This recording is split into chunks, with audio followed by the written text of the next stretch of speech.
Ekialdi hurbilean euskal errealitatearen espero baino jakintza hobea dutela egiaztatzeko balio izan du lehendakaria buru duen erakunde eta enpresa misioaren lehen jardunaldiak. Hala onartu du Patxi López lehendakariak gaur arratsaldean bidaia horren jarraipena egiteko Abu Dabiraino joan diren euskal kazetariekin izandako topaketan.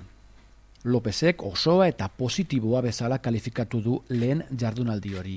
Emirerrietako garapen estrategikorako planen ardunadunekin bildu da eta Ahmed Al-Jaber Sultanak, Mazdarreko kontseilari ordezkariak eta Kaldun Kalifa Al-Mubarakek Emirerriaren plan estrategikoen arduradun diren 4 jeketako bat eta Mubadalaren arduradunak datozen hilabetetan Euskadira egingo duten bizita itxi du.